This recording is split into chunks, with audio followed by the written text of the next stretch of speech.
तो कैसे हैं आप लोग। आई होप आप सब बहुत अच्छे होंगे और मन लगा के पढ़ाई कर रहे होंगे बच्चा। तो जैसा कि आपको पता है कि आज अपना जेनेटिक्स स्टार्ट होने वाला है, जो कि बहुत ही शानदार चैप्टर है, बहुत ही प्यारा चैप्टर है। अगर आप इसको समझते हैं तो ये आपका फेवरेट चैप्टर हो जाता है बच्चा, और मेरा दावा है कि मैं इसको आपका फेवरेट चैप्टर बना के रहूंगा। ठीक है, तो आज हमें जेनेटिक्स देखना है और जेनेटिक्स में जो हम लेक्चर देखने वाले हैं बिना टाइम वेस्ट किए स्टार्ट करते हैं। और आज हमें देखना है जेनेटिक्स का इंट्रोडक्शन और जेनेटिक्स के जितने टर्म्स है जो कि एनसीईआरटी पर इधर उधर बिखरे हुए हैं। ठीक है, तो सारी चीजें आज हम इस लेक्चर पर कवर करने वाले हैं। तो चलिए देखते हैं अनुवांशिकी होता क्या है। ये अनुवांशिकी बच्चा तो विज्ञान की वह शाखा जिसके अंतर्गत हम वंशागत विभिन्नताओं का अध्ययन करते हैं, वो क्या कहलाती है? अनुवांशिकी कहलाती है। यहां पर दो वर्ड आपको देखने के लिए मिल जाएंगे, पहला वंशागत, दूसरा क्या है? विभिन्नता। दोनों का अलग अलग मतलब है जो कि मैं एक एग्जाम्पल के थ्रू आपको समझाने वाला।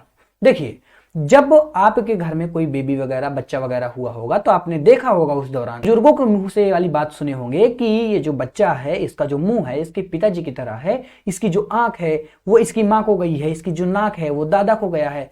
मतलब एक पीढ़ी से दूसरी पीढ़ी में कुछ ट्रांसफर हो रहा है, कुछ ऐसे करेक्टर है जो कि ट्रांसफर हो रहे हैं एक पीढ़ी से दूसरी पीढ़ी में। तो ऐसे लक्षण जो कि एक पीढ़ी से दूसरे एक पीढ़ी में ट्रांसफर होते हैं उनको बोलते हैं हम वंशागत होने वाले लक्षण। और इसको क्या बोलते हैं? बोलते हैं हम वंशागति। वंशागति क्या है? लक्षणों का पीढ़ी दर पीढ़ी स्थानांतरित होना ही क्या कहलाता है? वंशागति कहलाता है, जो कि पहला वर्ड है। और हमारा पहला वर्ड क्लियर हो चुका है। अब हम देखने वाले हैं विभिन्नता।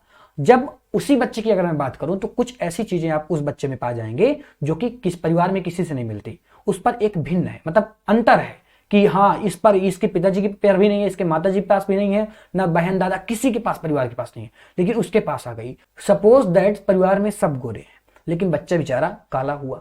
तो जो काला हुआ वो उसकी क्या है? विभिन्नता हो गई। मतलब विभिन्नता को मैं कैसे डिफाइन कर सकता हूं? एक ही जाति के सदस्यों के बीच पाए जाने वाले अंतर को क्या बोलते हैं बच्चा? विभिन्नता बोलते हैं। ठीक है, और अनुवांशिकी किनसे मिलकर बनी होती है? वंशागति और विभिन्नता दोनों से मिलकर क्या बनी होती है? अनुवांशिकी बनी होती है। आई होप यहां तक की चीजें आपको अच्छी तरीके से क्लियर हो गई होंगी। क्लियर हो गई? अगर कोई प्रॉब्लम होती तो आप कमेंट वगैरह कर दीजिए, मैं देख लूंगा। ठीक है, अब मैं बढ़ता हूं आगे और देखने वाले हम जेनेटिक्स के जितने भी साइंटिस्ट हैं एनसीईआरटी पर, वो सारे साइंटिस्ट देखने वाले हैं। क्या? एनसीईआरटी पर जितने भी साइंटिस्ट हैं वो सारे साइंटिस्ट देखने वाले हैं और सीरियल बाई सीरियल देखेंगे ताकि आपको याद करने में बहुत ज्यादा सिंपल लगे। ठीक है, तो देखिए, जब जेनेटिक्स वर्ड आया, वर्ड से पहले की बात करता हूं जिन्होंने ये बताया जेनेटिक्स में हमने देखा क्या? वंशागत, मतलब कुछ ऐसी चीजें हैं जो ट्रांसफर हो रही हैं और कुछ विभिन्नताएं देखने के लिए भी मिल रही हैं। तो इन चीजों को सर्वप्रथम किसने बताया? सर्वप्रथम इन चीजों को मेंडल जी ने बताया। तो ग्रेगर और मेंडल को हमने क्या कहा? फादर ऑफ जेनेटिक्स कहा, क्योंकि इन्होंने नींव रखी जेनेटिक्स की। पहली बार इन्होंने इस चीज को समझा, जबकि अभी तक इन्होंने जेनेटिक्स वर्ड नहीं दिया, अनुवांशिकी वर्ड अपने एक्सपेरिमेंट में कहीं भी इन्होंने यूज नहीं किया। तो ये तो रही पहली बात। लेकिन जब और समय आगे हुआ, जब समय बढ़ा, वैसे तो हम ग्रेगर जॉन मेंडल के बारे में बहुत ही बेहतरीन तरीके से नेक्स्ट लेक्चर में पूरा का पूरा कंप्लीट समझने वाले हैं। इनकी स्टोरी बहुत ही प्यारी स्टोरी है इनकी जेनेटिक्स के लिए, और बहुत योगदान रहा है इनका, इसीलिए इनको फादर ऑफ जेनेटिक्स कहा जाता है। डिटेल में इनके बारे में देखने वाले हैं। और आगे की बात करता हूं, जब समय आगे बढ़ा तो क्या हुआ? जो जेनेटिक्स थी, अब जेनेटिक्स वर्ड आ चुका है, पहली बार अनुवांशिकी वर्ड यूज हुआ। तो जिस साइंटिस्ट ने पहली बार अनुवांशिकी वर्ड दिया तो उनको हम फादर ऑफ जेनेटिक्स तो नहीं कह सकते थे, क्योंकि फादर ऑफ जेनेटिक्स तो हमने ग्रेगर जॉन मेंडल को कह दिया था। तो इसीलिए हमने उनको क्या कहा? इसीलिए हमने कहा फादर ऑफ मॉडर्न जेनेटिक्स।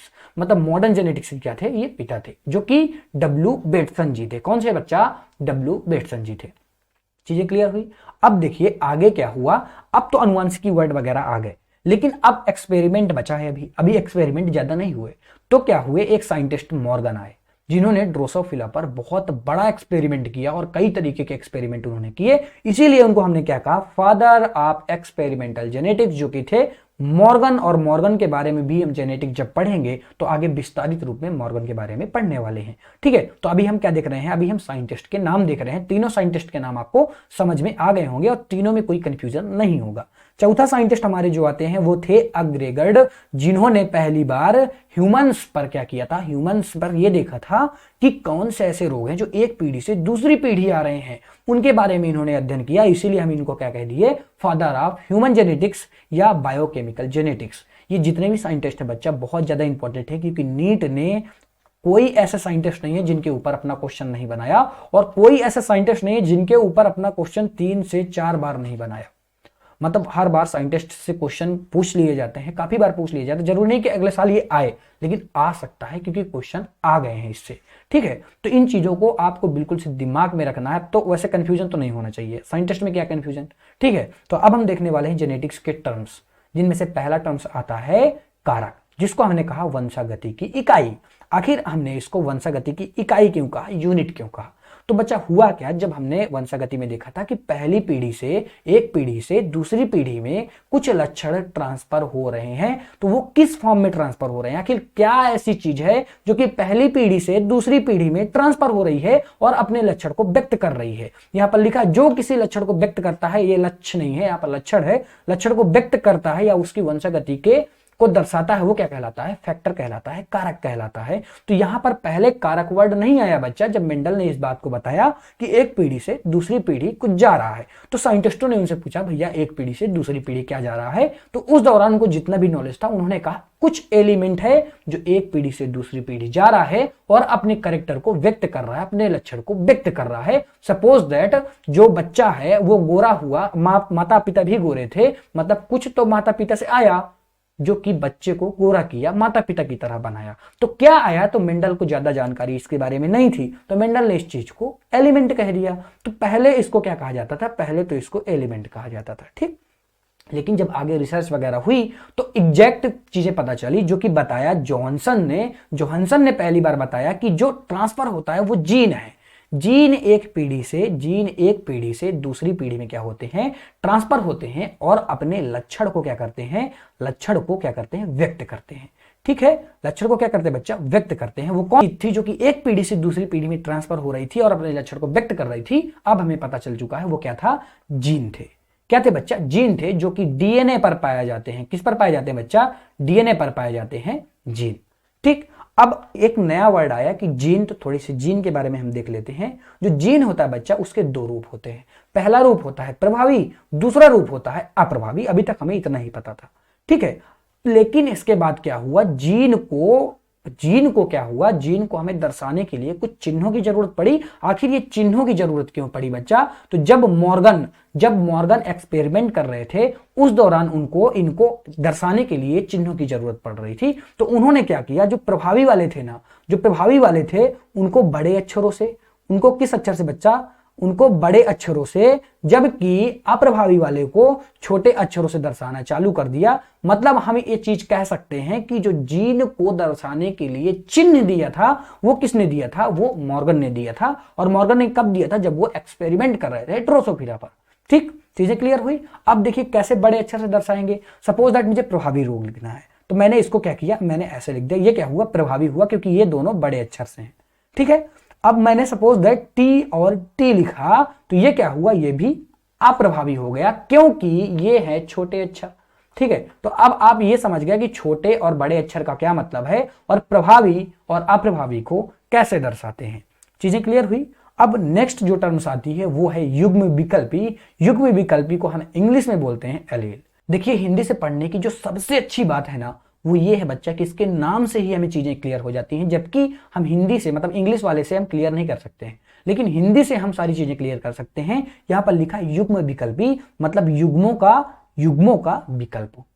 जैसा कि मैंने आपको बताया, सपोज दैट दो युग्म है मेरे पास, एक तो टी और एक ये वाली टी। ठीक है, दो चीजें हैं मेरे पास। ये क्या है, दो चीजें हैं।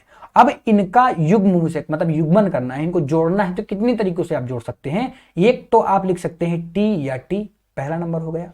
दूसरा आप टी और टी ऐसे भी लिख सकते हैं, दूसरा नंबर हो गया। और तीसरी कैसे लिख सकते हैं, तीसरा आप छोटा, मतलब स्मॉल टी और स्मॉल टी भी लिख सकते हैं। मतलब आप इसके तीन जोड़े बना सकते हैं। और ये तीनों जोड़े क्या है बच्चा, ये तीनों जोड़े हैं युग्म विकल्पी एलील्स, जिसको सर्वप्रथम नाम किसने दिया था, बेटसन ने दिया था। बेटसन ने एलील नाम दिया। पहली बार इन्होंने क्या किया, एलील नाम दिया बेटसन ने। बेटसन पहले भी मिल चुके हैं और ये दूसरी बार मिल रहे हैं, इसीलिए ये नाम हमारे लिए इंपॉर्टेंट हो जाता है। ठीक है, तो यहां तक की चीजें क्लियर हुई। तो अभी तक आपने क्या देखा, एक जीन होता था जिसके दो रूप होते थे, पहला प्रभावी होता था, दूसरा अप्रभावी होता था। और ये दोनों रूप मिलकर क्या कर रहे थे, ये दोनों रूप मिलकर बच्चा लक्षण को व्यक्त करते हैं। और ये दोनों रूप पाए किस पर जाते हैं, तो ये दोनों रूप समजात गुणसूत्रों पर पाए जाते हैं। किस पर पाए जाते हैं बच्चा? समजात गुणसूत्र पर पाए जाते हैं। मतलब मैं कहूं कि जो प्रभावी और अप्रभावी रूप हैं, जो जीन है, ये किस पर पाए जा रहे हैं बच्चा? तो ये समजात गुणसूत्रों पर पाए जाते हैं। यहां पर एक नया पॉइंट आ जाता है, जिन बच्चों को ये नहीं पता कि समजात गुणसूत्र क्या होते हैं, उनके लिए पहले हम देखने वाले हैं कि समजात गुणसूत्र क्या होते हैं। सपोज दैट कोई सेल है, उसका एक केंद्रक है। ये क्या हो गई बच्चा? ये हो गई सेल, और ये क्या हो गया? ये हो गया उसका केंद्रक। केंद्रक पर क्या मिलता है बच्चा? केंद्रक पर मिलते हैं गुणसूत्र, और एक कितने गुणसूत्र मिलते हैं? 46 गुणसूत्र मिलते हैं। कितने मिलते हैं बच्चा? 46 गुणसूत्र मिलते हैं। माता जी से 23 गुणसूत्र आते हैं, और पिता से कितने आते हैं? पिता से भी 23 गुणसूत्र आते हैं। ठीक है, तो टोटल कितने हो गए? टोटल 46 गुणसूत्र हो गए। चीजों को ध्यान से समझिएगा। अगर इन गुणसूत्रों को मैं ऐसे लिखता हूं 1 N1 N2 N3, ऐसा करके टोटल मैंने क्या कर दिया? N23 कर दी। इसी तरह मैंने इसको भी N1 N2 N3 ऐसे करके N23 कर दिया। क्या कर दिया बच्चा? N23 कर दिया। अगर बच्चा मैं सेम नंबर को मिलाता हूं तो वहां पर क्या होगा? वहां पर हम कह सकते हैं कि ये समजात गुणसूत्र हैं। कहने का मतलब ये है कि अगर मैं N1 माता वाले का लेता हूं और N1 पिता वाले का लेता हूं, तो ये दोनों आपस में क्या है? ये दोनों आपस में क्या है? समजात है। चीजें क्लियर हो रही हैं? अगर मैं यहां पर माता का N2 ले लिया और पिता का N3 ले लिया, तो ये आपस में समजात नहीं है। मतलब कहने का ये है कि समान नंबर, मतलब सेम नंबर सेम साइज के होते हैं, और सेम नंबर समजात गुणसूत्र पर ही पाए जाते हैं। अगर मैं सेम नंबर माता के ले लूं, सेम नंबर पिता के ले लूं, तो दोनों आपस में क्या हो जाते हैं? समजात गुणसूत्र हो जाते हैं। आई होप ये चीज आपको अच्छी तरीके से क्लियर हो गई होगी। यहीं पर एक क्वेश्चन मैं आपसे पूछना चाहता हूं, जो बच्चा होशियार हो और जेनेटिक्स थोड़ा सा भी पढ़ा हो, वो इस क्वेश्चन को दे। लाजवाब क्वेश्चन है। अगर आप इसको सॉल्व कर लिए, मतलब फिर आप थोड़ा सा मतलब बुद्धिमान आदमी है, ठीक है, और नीट को आप निकाल सकते हैं आसान तरीके से। जो क्वेश्चन है वो ये है कि अगर माता, एक माता की बात कर रहा हूं मैं और एक पिता की बात कर रहा हूं, यहां पर आप मेल और फीमेल भी कर सकते हैं, ठीक है, इन दोनों पर कितने कितने समजात गुणसूत्र पाए जाते हैं? कौन बता सकता है बच्चा? इन दोनों पर कितने कितने समजात गुणसूत्र पाए जाते हैं? जो भी बच्चा बताएगा, मतलब वो बेहतरीन लड़का है, नीट में सेलेक्ट होने वाला लड़का है। ठीक है, तो इस क्वेश्चन को हम यहीं पर रहने देते हैं। जो भी बच्चा बता सके वो कमेंट पर बताए। एक बार फिर से क्वेश्चन को सुन लीजिए। माता और पिता, मतलब स्त्री और पुरुष, दोनों पर कितने कितने समजात गुणसूत्र पाए जाते हैं? ये आपका क्वेश्चन है। इसको आपको होमवर्क के रूप में क्या करना है और कमेंट में सबको बताना है। जो भी इस लेक्चर को देखे वो एक बार कमेंट में इसको जरूर बताए। एक बार क्वेश्चन पुनः सुन लें कि एक स्त्री और एक पुरुष में कितने कितने समजात गुणसूत्र पाए जाते हैं। ये आपका क्वेश्चन है। ठीक है, अब मैं बढ़ता हूं आगे, और जो नेक्स्ट टर्म है वो है समयुग्मजी। समयुग्मजी फिर से नाम से क्लियर हो रहा है। सम मतलब समान, युग्मजी मतलब जाइगोट, मतलब युग्मक, मतलब समान युग्मक। अगर मैं दो युग्मक को लूं, एक युग्मक सपोज दैट मैंने टी ले लिया, दूसरा युग्मक भी मैंने टी ले लिया, और तीसरा युग्मक मैंने कैपिटल टी लिया, स्मॉल टी लिया। अब अगर ये सब क्या है? ये क्या है? सब युग्मक है। क्या है बच्चा? ये सब युग्मक है। और अगर समान युग्मक है, अगर मैं टी और टी को मिलाता हूं, ये एक कंडीशन हो गई, और सपोज दैट ये एक कंडीशन हो गई, और अगर मैं ये टी और ये टी को मिलाता हूं तो ये कौन सी कंडीशन हो गई? ये दूसरी कंडीशन हो गई। तो ये वाली जो बच्चा कंडीशन है, ये क्या है? समयुग्म की है, मतलब समान युग्मक से बने हुए जाइगोट हैं। जाइगोट को आपको पता है कि जो जाइगोट होते हैं वो n और n मिलकर 2n बनाते हैं, और ये 2n क्या कहलाता है? जाइगोट कहलाता है, युग्मनज कहलाता है। ठीक है, तो इसी प्रकार जब समान युग्मक मिलते हैं, मतलब समान युग्मक होने चाहिए। यहां पर अगर मैं कैपिटल टी ले रहा हूं तो कैपिटल टी से मिलेगा, और स्मॉल टी ले रहा हूं तो स्मॉल टी से मिलेगा। ठीक है, जैसा कि आपने देखा कि टी और टी ये क्या है? समयुग्मजी हैं। ठीक है, तो आपने देखा कि ये समान कारक वाले दो युग्मक होते हैं जो कि आपस में संयुग्म कर क्या बनाते हैं? समयुग्मजी बनाते हैं। और इनके जो एग्जाम्पल है सामने आपको देखने के लिए मिल रहे होंगे। स्मॉल टी ये क्या हो गए? समयुग्मजी हो गए, और टी ये क्या हो गए? मतलब कि कैपिटल टी और कैपिटल टी क्या होगा? ये भी समयुग्मजी हो गए। आई होप ये सारी चीजें आपको अच्छी तरीके से क्लियर हो गई होंगी। और इससे परिवर्धित हो रहे जीव को क्या कहते हैं? समयुग्मजी जीव के बोलते हैं। क्या बोलते हैं बच्चा? समयुग्मजी जीव बोलते हैं। आई होप ये चीजें आपको क्लियर हो गई होंगी। अब हम नेक्स्ट टर्म्स देखने वाले हैं, सम के बाद विषमयुग्मजी। क्या देखने वाले हैं? विषमयुग्मजी, मतलब कि जो युग्मक है इस बार विषम होंगे। ये हमारे पास युग्मक है। ठीक है, अगर मैं इस युग्मक को टी और टी लिखूं, ये क्या हुआ था? समान, मतलब समयुग्मजी हो गया। टी और टी लिखता तो ये भी समयुग्मजी हो गया। लेकिन अगर मैं इसको टी और टी, कैपिटल टी और स्मॉल टी दोनों साथ में लिखूं तो ये क्या हो गया बच्चा, ये विषम युग्मजी हो गए। मतलब हम कह सकते हैं कि ये असमान कारकों से मिलकर बनते हैं, असमान कारकों के दो युग्मकों से मिलकर इनका निर्माण होता है। मतलब दोनों जो युग्मक होते हैं वो असमान होते हैं। एक मैंने तो स्मॉल टी ली, दूसरी तो मैं कैपिटल टी ली, तब जाकर क्या बना विषम युग्मजी, जिसके एग्जाम्पल आपको सामने दिख रहा होगा, पहले ही हमने इसकी बात कर ली है। ठीक है, और ऐसे बने हुए जीव को हम क्या बोलते हैं, सम युग्मजी जीव बोलते हैं। इस प्रकार के युग्मकों से बने, मतलब टी और टी से जो जीव बनेगा उसको हम क्या बोलेंगे, सम युग्मजी जीव बोलेंगे। ठीक है, चीजें क्लियर हुई। अब आगे बढ़ते हैं और आगे वाले टर्म्स को देखते हैं, जो कि है लक्षण प्रारूप, जिसको हम बोलते हैं फिनोटाइप। फिनोटाइप और जीनोटाइप जो दो चीजें होती हैं। फिनोटाइप क्या होता है बच्चा, फिनोटाइप का सिंपल सा मतलब ये है जो बाहरी लक्षण होते हैं जिनको हम देख सकते हैं। फिर से मैं उसी बेबी के एग्जांपल ले रहा हूं। उस बेबी में आप देख सकते थे इसकी नाक इसके पिता की तरह है, इसका मुंह इसके माता की तरह है, जो भी चीजें आपको दिख रही हैं बाहर से वो क्या कहलाती हैं, फिनोटाइप कहलाती हैं। लेकिन जो चीजें हम देख नहीं सकते हैं वो क्या कहलाती हैं, वो कहलाती हैं जीनोटाइप। और जीनोटाइप में क्या रहता है, अक्सर अनुवांशिकी संगठन के होते हैं। जैसा कि मैंने आपको बताया कि टी और ये स्मॉल टी हो गई, कैपिटल टी हो गई और कैपिटल टी स्मॉल टी हो गई, ये क्या है, ये जीनोटाइप हो गए। तो फिनोटाइप में आपने देखा कि सीधा सीधा आप बता सकते हैं कि भाई ये पेड़ लंबा है, बौना है, छोटा है, काला है, गोरा है, ये सब क्या हो गए, ये सब हो गए फिनोटाइप। लेकिन जीनोटाइप में क्या आता है, जीनोटाइप में हम जीन वाले चिन्हों को यूज करते हैं, जो कि मैंने आपको बताया था कि जीन के लिए चिन्ह किसने दिए थे, मॉर्गन ने दिए थे। और ये ऐसे कुछ चिन्ह होते हैं, टी और टी ऐसे करके हम कुछ यूज करते हैं, किस पर, जीनोटाइप पर। तो जीनोटाइप और फिनोटाइप भी आपको क्लियर हो गए होंगे, अब इन पर कोई प्रॉब्लम आपको नहीं होनी चाहिए। जो नेक्स्ट आता है बच्चा वो आता है फिनोकॉपी। आखिर ये फिनोकॉपी क्या होती है बच्चा, तो कहने का मतलब ये है कि अगर हम वातावरण में, एक एग्जांपल मैं आपको समझाता हूं, सामने देखिए ये आपको दो पेड़ दिख रहे हैं, एक क्या है, एक तो लंबा है और दूसरा क्या है, दूसरा बौना है।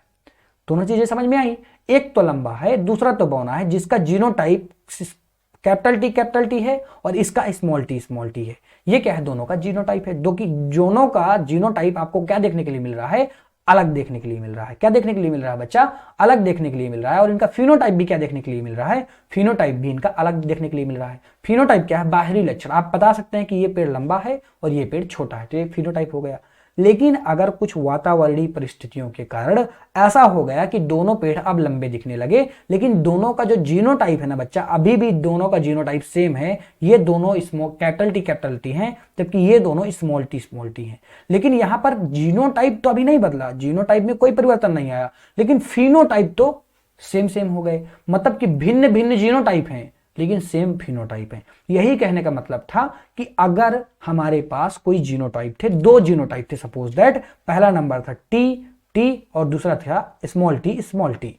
इन्हें अगर कुछ ऐसा वातावरण मिले कि ये अलग हैं और ये दोनों अलग अलग लक्षण व्यक्त कर रहे हैं बच्चा, ये अलग हैं और दोनों अलग अलग लक्षण व्यक्त कर रहे हैं, लेकिन कुछ वातावरणीय परिस्थितियों के कारण ये अभी भी अलग हैं लेकिन लक्षण एक व्यक्त कर रहे हैं। समझ में आ गया होगा। एग्जाम्पल आप देख सकते हैं, पहले ये दोनों छोटा, एक बड़ा था एक छोटा था, लेकिन कुछ वातावरण परिस्थितियां बदली और छोटा वाला ऑटोमेटिक बड़ा हो गया, मतलब बड़े की तरह दिखने लगा। अब हम ये नहीं बता सकते कौन बड़ा है कौन छोटा है, लेकिन इनका जीनोटाइप अभी भी अलग है। अगर आप इनके जीनोटाइप से देखेंगे तो आपको पता चल जाएगा कौन सा छोटा था कौन सा बड़ा था। दोनों चीजें आपको अच्छी तरीके से क्लियर हो जानी चाहिए और क्लियर भी हो गई होंगी। ठीक है, तो कुछ नोट्स देख लेते हैं। यहाँ पर नोट देख लेते हैं। पहला क्या है, वंशागति की भौतिक इकाई क्या है, भौतिक इकाई गुणसूत्र है, जबकि रासायनिक इकाई क्या है, डीएनए है। थोड़ा सा कुछ चीजें थी, इंफॉर्मेटिव बात है, मैंने यहाँ पर बता दी। आई होप ये चीज आपको समझ में आ गई होगी, कोई प्रॉब्लम वाली बात नहीं है। ठीक है, तो यहां तक की सारी चीजें आपने देखी। नेक्स्ट लेक्चर पर हम क्या देखने वाले हैं, मेंडलिज्म को देखने वाले हैं। आई होप ये सारी चीजें आपको अच्छी तरीके से क्लियर हो गई होंगी। कोई प्रॉब्लम होती तो आप मुझे कमेंट में बताएं। देखिए, कोई जो जेनेटिक्स है उसको पढ़ने का बेहतरीन तरीका यही है कि आपको कोई प्रॉब्लम नहीं होनी चाहिए, किसी चीज को आपको पढ़ना नहीं है, चीजों को समझना है। बच्चा अगर आप चीजों को समझेंगे, एक एक अर्थ को समझेंगे, एक एक मीनिंग को, वर्ड जो लिखा हुआ है उसके मीनिंग को समझेंगे, तो आपको जेनेटिक्स में कभी भी कोई प्रॉब्लम नहीं होगी। ये मेरा दावा है और सिंगल क्वेश्चन आपका नीट में नहीं गलत होगा। मैं जेनेटिक्स को ऐसे पढ़ाऊंगा कि अगर आप मेरे लेक्चर देखते हैं और क्वेश्चन प्रैक्टिस कर लेते हैं, इतने में आपका सिंगल क्वेश्चन नहीं गलत होगा, क्योंकि हम एक एक चीजें कवर करने वाले हैं। एनसीईआरटी की और नीट से रिलेटेड जो भी क्वेश्चन है, उससे रिलेटेड जो भी टॉपिक है, सारे टॉपिक कवर करेंगे। कोई भी टॉपिक, सिंगल टॉपिक नहीं छूट पाएगा और कोई भी टॉपिक बच्चा ऐसा नहीं होगा जो आपको समझ में ना आए। मेरी ये गारंटी है, मैं एक एक चीजों को बहुत ही शानदार तरीके से क्लियर करूंगा। तब भी अगर आपको कोई प्रॉब्लम होती है तो आप कमेंट वगैरह करिए, आप बताइए मुझे कि कहाँ पे प्रॉब्लम हो रही है, तो मैं देखूंगा वहां पे। ठीक है, तो अब मिलते हैं हम नेक्स्ट लेक्चर पर, जिस पर हम पढ़ने वाले हैं मेंडलिज्म। आई होप ये सारी चीजें आपको अच्छी तरीके से क्लियर हो गई होंगी। मिलता हूं आपसे नेक्स्ट लेक्चर पर। Thank you so much for watching. Tata bye bye.